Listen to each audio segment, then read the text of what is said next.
சங்கீதம் 42ஆம் சங்கீதம் 1ஆம் வசனத்திலே நம்ம வாசிக்கும் பொழுது, மானானது நீரோடைகளை வாஞ்சித்து கதறுவது போல, தேவனே என் ஆத்துமா உம்மை நோக்கி என்ன செய்தான் கதறுகிறது அப்படின்னு பார்க்கிறோம்.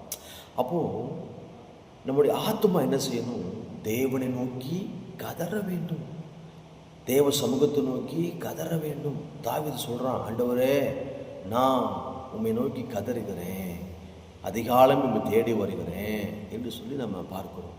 எனக்கு பிரியமான கர்த்தருடைய பிள்ளைகளே, இந்த தாவீது தேவ சமூகத்தை அதிகமாக நேசித்தான், ஆண்டவரை அதிகமாக நேசித்தான். நிச்சயமாக சொல்லுகிறேன், யாரெல்லாம் ஆண்டவரை அதிகமாக நேசிக்கிறோமோ, ஒரு வார்த்தை அதிகமாக நேசிக்கிறோமோ, அவங்க என்ன செய்வாங்கன்னா தேவ சமூகத்தை அதிகமாக நேசிப்பாங்க. இந்த உலக மேன்மையை விட, உலக ஆசீர்வாதங்களை விட, உலக தேவைகளை விட ஆண்டவரை அதிகமாக என்ன செய்வாங்க?